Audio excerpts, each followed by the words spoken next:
Hello, everyone. This is Vanita Vandan Singh. Greetings of the day. So, this is my first podcast, and the title of this podcast is Zero to Three. What is zero to three? You must be wondering, right? Yes. So, zero to three talks about my journey of becoming an author from zero publishing to my credit to three books published on Amazon and great reviews, mixed reviews, and some constructive feedback I've received for my books. So I'm going to talk about my author journey. So, how it all started? Well, my father is a soldier, and we have been to different places. And my father used to have habit of, he still has this habit of writing his diary entry, which consists of his plans for the day and finance calculations. And he also used to write poetries, which could be to express the pain, the challenges, or happiness, or Hindi Pakhwara Divas to talk about language, to talk about his thoughts. And I had this habit of reading his diary. One day, actually, I just bumped into his diary. My mom said, "What did father write?" Because once they had a fighting, and my mom was curious. She saw father was writing something, so she was curious. So she told Vinny, "Go check. What did he write about me? Did he write anything about me in his diary?" So I was just checking. There was nothing in specific about mom, like any. He was not venting out any anger or something. He just wrote a beautiful poetry about one of the topics about youth and country, and I liked it very much. I just loved it. And like that, I started reading his poetries. And even when there used to be some speech or competition in my school, Kendra Vidyalaya, I'm a KV student. So I used to seek help of my father. And he would write some 3 to 4 pages, like so smoothly without even taking break. Like he's so good at writing great thoughts about a topic, about a particular subject. And we would have a great speech written by him, or if I wrote it, he would be adding to it, enhancing it, and correcting it. And I will end up delivering some, it was something, it was great speech I delivered in my school and youth parliament competitions. So there I started having this liking of writing, expressing, creating. Um, Also, I had this habit of reading books. My favorite room in school was not the classroom, but the library. In KV Bidar, I remember the library. It was a very wonderful library. It was huge. For me, it was huge, and it had many books, many sections where you can hide, and you can feel that something magical is there in those shelves, those books. Because we used to watch some magic cartoons, and I used to feel that, yeah, these books contain magic. I just have to find it. I just have to find the right book. And like that, I started reading Hardy Boys, Monitor series, and Champak at that time, and a lot of story books.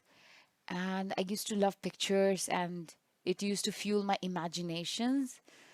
And I used to watch, I used to read, whenever a new session start in school, I would just first take out English book, Hindi book, I'll read the stories. My father used to say, I would never find you reading maths. You were always either English or Hindi. So basically, I used to enjoy stories and pictures and poetries. There used to be exercise in English book. I remember MCB, where there will be a poem, and you have to, there will be questions about the poetry just to understand if you understand the poet, his intention, his idea for writing that poem.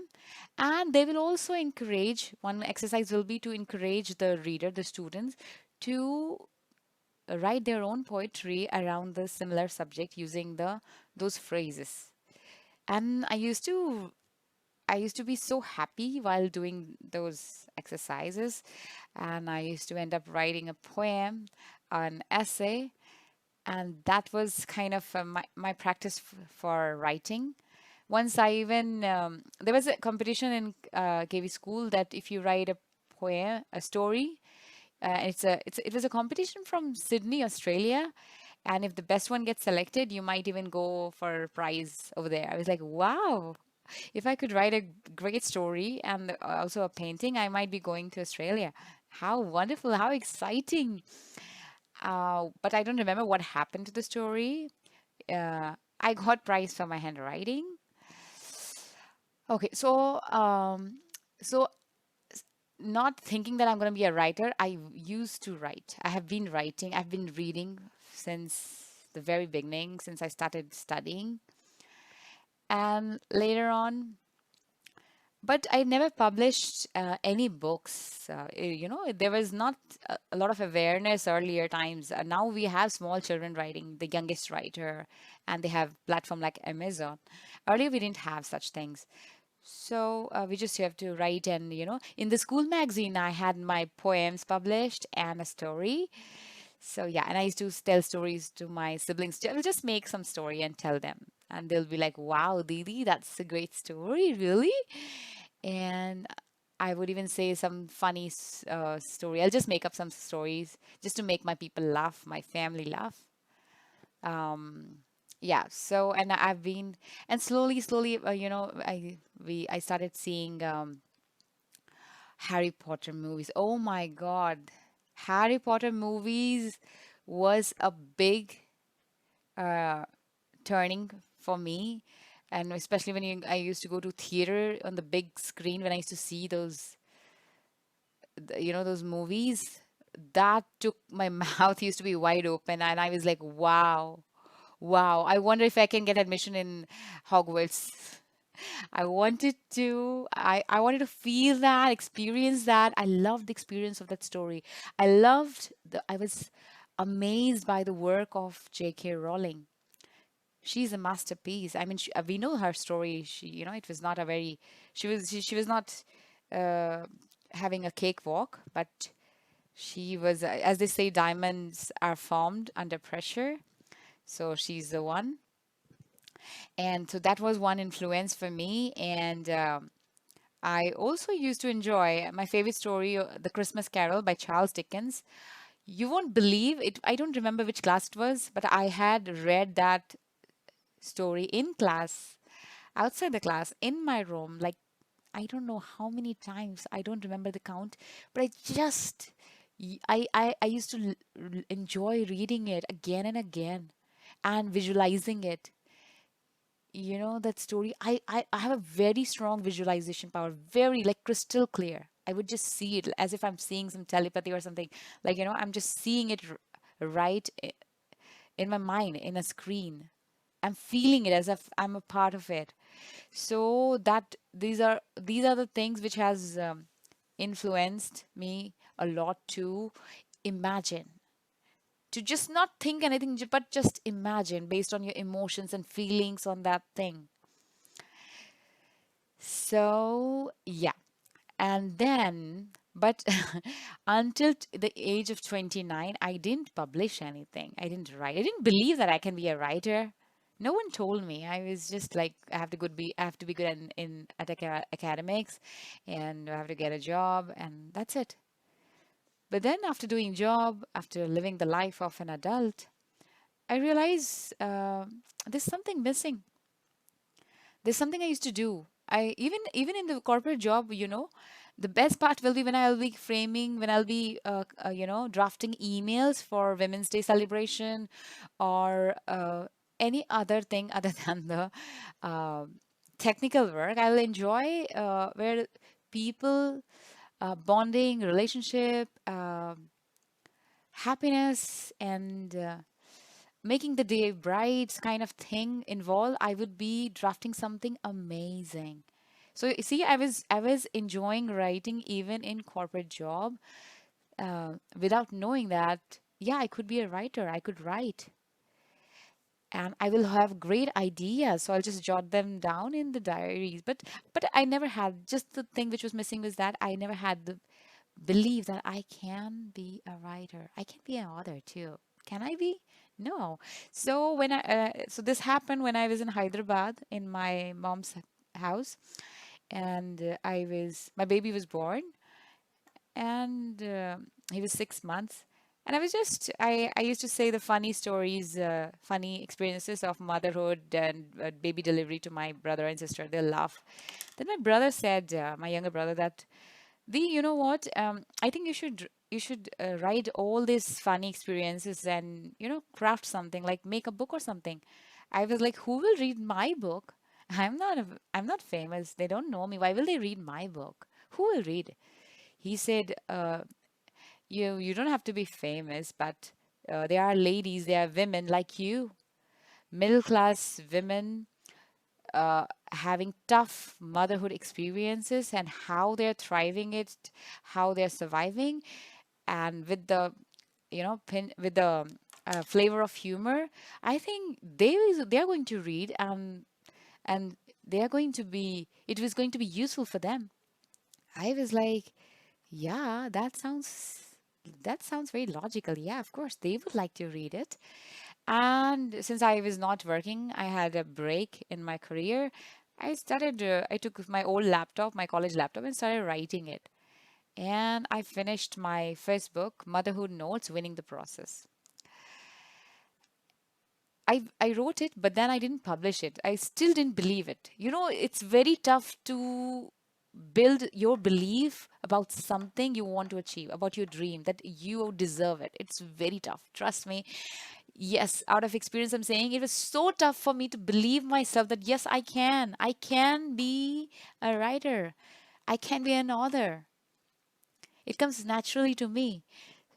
So that was the reason, that inhibition stopped me from finishing it. So I just wrote it and left it there in my Gmail. When I came back to Bangalore and I got job in IBM, um, again, something you love always keeps on coming back to you. So I remembered, yes, of course, I had my draft ready. I must do something about it. So I educated myself using YouTube how to publish it. I didn't have much money to publish it, some costly publisher. And I didn't have patience to wait for the traditional publisher to, give me a chance. So I went for Amazon KDP and published my first book. You won't believe, I sat from morning 6 till night 10, almost continuously, which is not healthy. I don't advise that. But because I had to learn, I had to edit it and publish it. It was one day holiday for me, so I had to use my time. I did publish it. And oh my God, what a great um, experience it was. And I had earned my first KDP royalty out of my book, was some 680 something, around 700 rupees. And great feedback from my friends. One friend from London, she bought it. She was in London, and then my one of my friend, he was acting like a critic. He said, "Who will read your book? You're not even PhD in your subject." I was like, "Yeah, I don't have a PhD or something for writing or anything, but of course I have. It's equivalent to PhD. I delivered a baby. I survived it." And I'm raising my baby and myself. I'm raising my baby in a healthy way, and I'm bouncing back. I'm trying to regain my health. So yes, it is equivalent to PhD. And when he read the content, some of the excerpts I've shared with him of my book, he was like, mind blowing. This is mind blowing stuff, Vanita. So I had received some great feedbacks, and Oh my God, it was one of the best experience. And then I wrote two more books. Those two were poetry. It was a part of a competition from two different publishers. One was, before Corona, the Orphan Thoughts. It's a beautiful book of poetry about my, and it's about the thoughts, which lay orphan in your brain and you don't know what to do about it. So I just gave them shape, and it can resonate with anybody who who read it. And then the third one, when I was affected, I was suffering from COVID. My entire family was. At that time, I was like, I don't know what, I thought we will not make it after COVID era. We might not survive. So I just wanted to express my feelings, my sufferings, my hope through poetry. So at that time, I participated and I wrote the Tamarind era in Bangalore. Yes, and now I'm working on my fourth book, which is my first fiction. It's a love story. Yeah, it is. Fiction is hard because it's a first of its kind. So I think 1 year it took for me to wrestle with my mind to make it believe, to accept that yes, I can, because it has been saying no, you can't. Oh, it's tough. Oh, I don't even know how to fill the details. Oh my God, it is so tough. Oh my God, I have to do so much of research. No, no, no, I can't do it. 1 year just to make my brain believe I can. You see, I can. I'm gonna do it. Watch me. And now I have finished 17,000 words already. I just have to, it's cooking in the back of my mind, the climax, the story. So I have to. I will be soon finishing and publishing my fourth book, a love story. Okay, I will also talk about the publishing challenges and earnings. Um, And the fears, of course. Yes, I have faced fears throughout my writer journey, author journey. Uh, Fears, um, this is something, you know, there's not a clear path. It's not like I have to go to Suchitra, I have to go to, uh, you know, um, Mumbai, a clear path. It's not that clear. I have to craft my path. So the fear is like, will I be able to do it? Am I wasting my time in on this? Rather, I should be earning more money for my future and secure it. I was like, yeah, fears will be there every time. Always it will be there. It's gonna be there with me. It's gonna walk with me. But then what do I choose? I don't want to choose fear because my I the though fears exist at every turn that I might not make it. People, there might not be more readers. My books might not reach to more people. um, I might be, first of all, I don't that one part, I don't think that people will find me as a joke. I don't even care. That area is nothing actually. If you like something, you work on it, you believe in it, there will be people, there is a space for you. So that small chunk area, that is nothing. You should never think about it, that somebody will make fun of you. Even if they do, let them. They are thinking about you. So yeah, so I would say my innermost desire and my natural skill to create magic with words are bigger than those fears. That's why I always come back to this, always. There will be time when there's office work which is very hard and I won't be able to write for like 5, 6 days at a stretch, or even a week or a month. I need to dedicate my time to office or my child or my family, but I always come back because this is love. Love always comes back. Hence, hence, you should never be afraid of the fears standing in front of you, because if the innermost fire is bigger, is true, it's gonna override those fears. You just have to believe. You just have to listen to it. And it's going to be natural. You're not going to make artificial or something. You can enhance it, practice it, improve it, polish it, but it's going to be natural. So you don't have to be afraid that you're going to that how I am going to make it big or small or strong. This is going to be natural, and natural things are strong uh, naturally. You see the nature, the force of nature. No human can stand in front of it. Nothing can stand in front of nature's force. It's so our innermost desire, the natural skill is as powerful as nature. It's very, very strong. You just have to build, you just have to know this fact and then proceed towards what you love and naturally able to deliver.